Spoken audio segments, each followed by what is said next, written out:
네, 우리 할렐루야 샬롬 하고 인사합니다. 할렐루야 샬롬 샬롬 샬롬 샬롬 샬롬.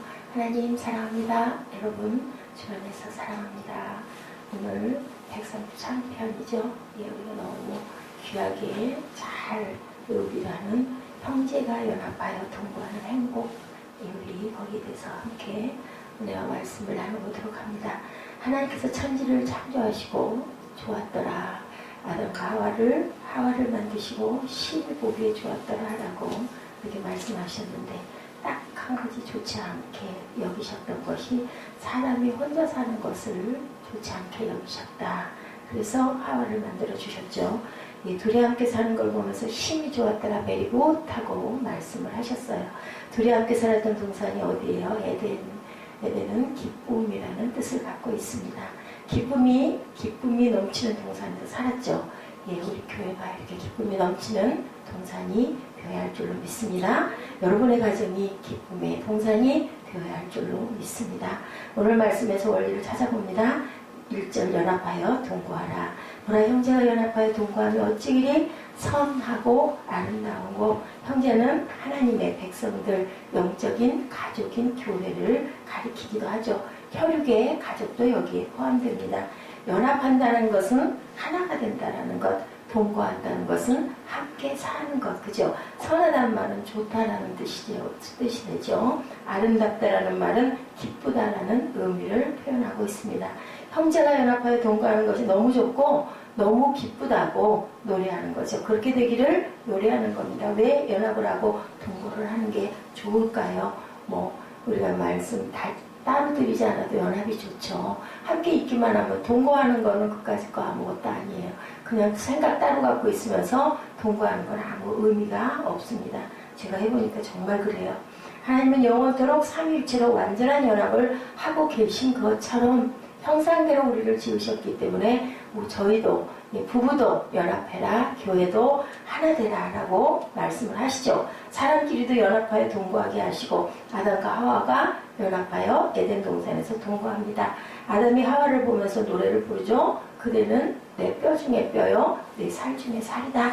사람이 하나님을 떠나면서 하나님과 연합이 깨어집니다. 에덴 동산에서 쫓겨나죠. 하나님과의 동거도 깨진 거죠. 하나님이 주시는 기쁨을 잃게 되고 사람의 기쁨을 찾게 되고, 사람의 기쁨을 찾다 보니까 죄가 주는 기쁨을 자꾸 찾다 보니까 어떻게 돼요? 서로 원망하고 결국은 죽이기까지 하는 그런 불행한 사건이 초래되는 동거를 하게 됩니다. 아주 정말 옆에 있는 사람이 가장 왼수라고 우리들 그런 말 흔히 웃음소리를 하지만, 사실은 정말 가장 가까이 있는 사람들하고 항상 살아가면서 서로의 이견이 있다 보니까 다투게 되고 원망하게 되고 상처받게 되고 마음속으로 몰래 살인을 하기도 하죠. 네, 예수님은 다시 하나님과 연합하고 사람도 연합하게 하시려고 세상에 오셨어요. 도저히 방법이 없다 보니까 하나님이 당신의 아들을 세상에 사람의 모습으로 보내셔서 행하게 하시죠. 그것을 제자들에게 담게 하시고, 그리고 또한 그것도 모자라서 보혜사 또 다른 성령을 우리에게 주고 가셨습니다. 요한복음 17장 21절에 사람도 연합하게 하려고 세상에 오셔서 말씀하시죠. 아버지요, 아버지께서 내 안에 내가 아버지 안에 있는 것 같이 그들도 다 하나가 되어 우리 안에 있게 하사, 이렇게 말씀하십니다. 돌아가실 때 가르쳐주신 기도죠. 17장은, 요한복음 17장은 예수님을 믿으면 하나님은 아버지가 되어주시죠. 우리는 뭐가 돼요? 새로운 자녀가 됩니다. 새로운 연합을 하게 되죠. 예수님은 주님이 되어주시고 우리는 주님의 백성, 주님의 종이 되죠. 예, 새로운 연합이죠. 예수님을 믿는 사람들은 영적인 가족인 교회가 되고 또 거기서 새로운 하나가 돼서 새로운 연합을 이루고 갑니다. 그런데 교회도 가정도 지금 저희가 보지만 그렇게 꼭 하나가 돼서 연합이 되면 얼마나 좋을까마는, 연합되어 가는 과정에 어려움이 많습니다. 불화도 있고 다툼도 있고 시험도 들기도 하고 떠나기도 하고, 떠나서 또한 다시 어쩌지 못해 돌아오기도 하고, 계속 삶이, 세상이 사단의 세상이기 때문에 세상에서의 기쁨을 누리다 보면 아까 말씀드린 것처럼 살인이 일어나기까지 하죠. 오늘 우리가 함께 모여 예배를 드리죠. 연합하여 동거하는 겁니다. 근데 예배 드릴 때뿐만이 아니라 그죠? 그 외의 시간에도 우리는 하나가 돼야 된다. 가족끼리는 연합하고 동거하는 것을 어떻게 하면 좋을까? 가족이 함께 살면 동거는 이미 하고 있는데 중요한 건 연합이 문제다. 마음이 같아야 되죠. 같은 신앙, 같은 마음으로 연합되어야 진정한 연합이 된다. 영원한 연합이 되는 거죠. 그래야 동거하는 것이 복되고 행복하게 된다는 건데 동거하되 연합이 안 되면 갈등과 다툼과 그저 좋지 않죠. 기쁘지 않습니다. 불행합니다. 예, 시편 133편은 다윗이 지은 시예요. 다윗은 부모와 자녀가 자녀들끼리 동거는 하되 연합이 안 되는 아픔을 크게 겪었던 사람이에요. 아들이 아버지를 배반하고 대적하죠. 자녀들 간의 성폭행, 살인이 벌어지기도 했습니다. 너무너무 불행합니다. 많은 가족들이 아픔을 겪고 연합과 동거가 함께 되어야 행복한데 그것을 실제로 몸소 체험하고 아팠던 그러한 다윗. 우리가 보기에는 다윗이 엄청나게 복된 삶만 산 것 같지만 사실은 이렇게 피나는 아픔과 고통을 겪으면서도 하나님께 붙어 있으면서 결국은 하나님의 합한 자가 된 사람이라는 것을 우리가 깊이 알아야 됩니다. 자녀들 간에 성폭행하고 아들이 아버지를 내쫓고 죽이려고 했던 그 사건, 예, 밤중에 몰래 곡식단을 짊어다 동생 곡식단 위에다 올려놨던 그 형제 위에 우리가 초등학교 때 그죠? 들었던 그 동화 생각납니다. 곡식을 추수하고 형님이 동생 생각을 하고 그래서 곡식단을 갖다가 몰래 약간에다 갖다 놓는데 동생은 또 형님 생각하고 부모님 모시고 계신데 얼마나 할 일이 많을까, 얼마나 돈 들어가는 게 많을까, 얼마나 곡식이 많이 더 들어갈까. 그래서 몰래 갖다 놓다가 밤중에 둘이 중간에 딱 만나서 서로 끌어안고 포옹하는 아주 가슴이 뭉클한 그런 얘기. 이게 바로 형제가 따로 살아도 연합하여 동거하는 그런 모습이죠. 얼마나 기쁘고 얼마나 복된 모습인지 듣기만 해도 보기만 해도 흐뭇한 그런 전경입니다. 이런 복을, 이런 동거의 복을 우리가 누리는 복된 저와 여러분 되셔야 되겠죠. 기름 부으심의 축복을 드리자. 예, 2절이죠. 머리에 있는 보배로운 기름이 예, 기쁘셔서 복을 주는 거죠. 수염 곧 아론의 수염이 올라 그의 옷깃까지 내린 같고 예, 같고 그거 부분은 직유법을 얘기하고 있습니다. 아론이 대제사장에 취임하는 장면에 빗대어 말씀한 거예요. 머리에 보배로운 기름을 붓죠. 예, 제사장과 왕과 그죠 예언자에게 붓는 그 기름을 부었어요. 아주 값비싼 향유죠. 머리에 부은 기름이 수염으로 흘러 옷깃까지 흘러내린다. 대제사장의 옷에는 12지파의 이름을 새긴 흉배를 이렇게 입고 있어요. 기름이 그 위로 흘러내려요. 하나님의 은혜가 사랑과 축복이 모든 백성에게로 흘러내리는 것을 의미하고 있습니다. 기름 부음을 받은 것은 하나님께 특별한 존재로 구별된 존재. 그렇죠. 너는 내게 특별하다. 기름을 부으면 뭐가 향기가 진동하죠. 누가 그랬어요? 네, 마리아가 예수님에게 머리에서부터 발끝까지 자기의 옥합을 깨뜨려서 향유를 부었습니다. 아, 너는 내게 향기로운 존재다. 이 기름은 아주 값비싼 거라고 그러죠. 너는 내게 소중하다. 너는 내게 값비싼 존재다. 내 모든 것을 다 주어도 아무 아까울 것이 없을 만큼 그런 아주 귀한 존재다. 높은 자존감과 건강한 자아상을 그런 사람들은 갖게 돼요. 하나님이 부어주시는 내면적인 축복이죠. 이 기름 부음의 축복이 어디에서 머리에서 옷깃까지 우리 교회, 우리 가정에 흘러 넘치시기를 주님의 이름으로 축복합니다.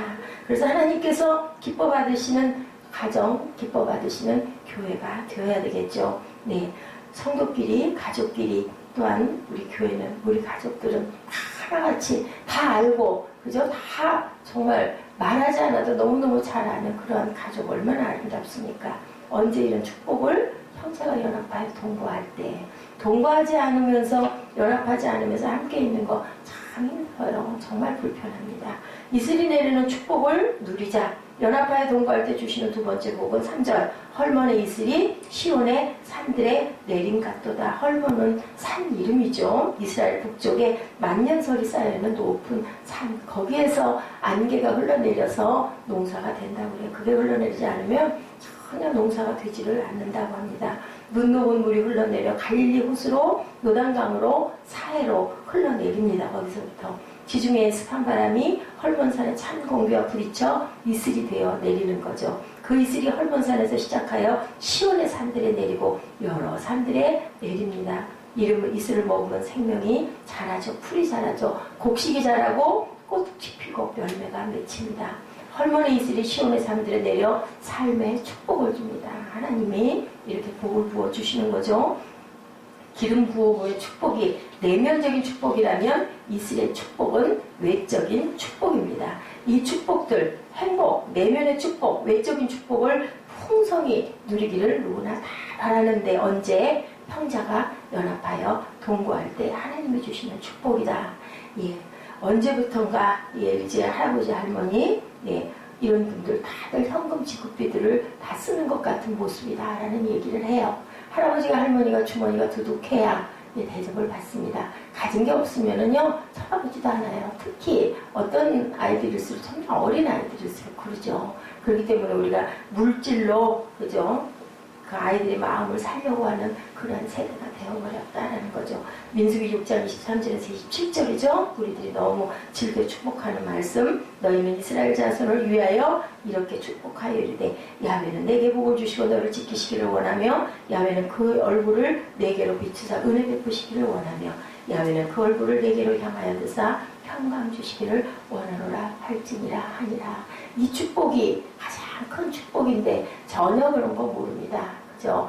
헌금 아니면 세뱃돈 이런 거 현금 많이 주는 걸 좋아하지 그냥 아유 그래 너 참 착하구나 축복한다 이런 얘기는 뭐 아무것도 아닌 그런 시대가 되었다. 무슨 복을 주기를 우리는 기도해야 될까? 네, 28장 신명기 28장 1절에서 6절이죠. 네, 이같이 내 이름으로 이스라엘 자손에게 축복할지니 내가 그들에게 복을 주리라. 야훼께서 그 얼굴을 내게로 향하여 대서 무엇을 평강을 주는 것. 내가 내 하나님 야훼의 말씀을 삼가 듣고 내가 오늘 내게 명령하는 그 모든 명령을 지켜 행함은 내 하나님 야훼께서 너를 세계 민족 위에 뛰어나게 하실 것이다. 내가 내 하나님 야훼의 말씀을 청종하면 이 모든 복이 내게 임하여 내게 이르리니 성읍에서도 복을 받고 들에서도 복을 받을 것이며 내 몸의 자녀와 내 토지의 소산과 내 짐승의 새끼와 소와 양의 새끼가 복을 받을 것이며 내 강주리와 떡반죽 그릇이 복을 받을 것이며 내가 들어와도 복을 받고 나가도 복을 받을 것이니라. 예, 손주들은 할아버지 할머니 세배드린 다음에 어떻게 해야 할까? 손을 펴서 어깨를 주물러 드리고 다리를 주물러 드리고 그래야 하는데 커서는 또한 용돈도 드리고 부모님께서는 어떻게 해야 할까요? 낳으셨으면 당연히 우리를 돌봐주셔야 한다?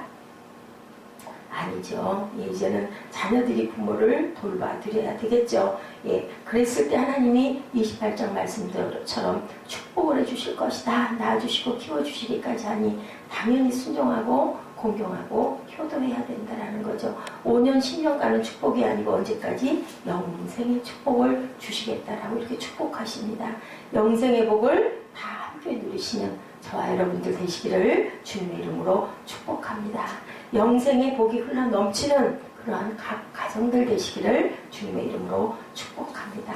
하나님께서 이렇게 귀한 축복을 말씀하고 계시는 시편 133편 얼마나 아름다운지 우리 한 번 더 읽으시고 월요일에 오늘 사순절 말씀이 계시록 22장 17절에서 21, 2절 말씀 21절까지 말씀입니다. 우리 함께 합독하도록 합니다. 133편입니다. 보라 형제가 연합하여 동거함이 어찌 그리 평하고 선하고 아름다운고 머리에 있는 보배로운 기름이 수용 곧 아론의 수염에 흘러 그의 옷깃까지 내린 같고 헐몬의 이슬이 시온의 산들에 내린 같도다. 거기서 야훼께서 복을 명령하셨나니 곧 영생이로다. 계시록죠.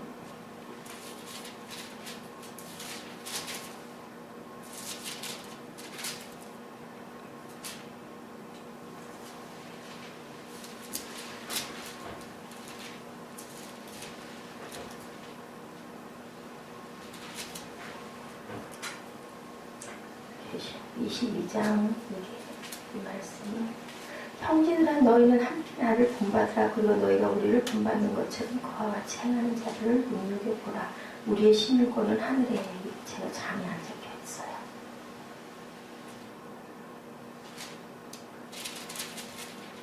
뒷줄이 맞는데 새하늘과 새 땅 우리의 신일권은 하늘에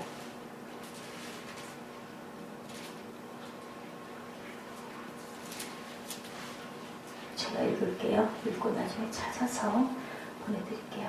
형제들아 너희는 함께 나를 본받으라. 그리고 너희가 우리를 본받은 것처럼 그와 같이 행하는 자들을 눈여겨보라. 내가 여러 번 너희에게 말하였거니와 이제도 눈물을 흘리며 말하노니 여러 사람들이 그리스도의 십자가의 원수로 행하느니라. 그들의 마침은 멸망이요 그들의 신은 배원. 해실이 아닌 것 같은데 그 영광은 그들의 부끄러움에 있고 땅의 일을 생각하는 자라. 그러나 우리의 시민권은 하늘에 있는지라. 거기로부터 구원하는 자 곧 주 예수 그리스도를 기다리노니 그는 만물을 자기에게 복종하게 하실 수 있는 자의 역사로 우리의 낮은 몸을 자기 영광의 몸의 형체와 같이 변하게 하시리라. 아멘. 네, 주기도문으로 예배를 마칩니다.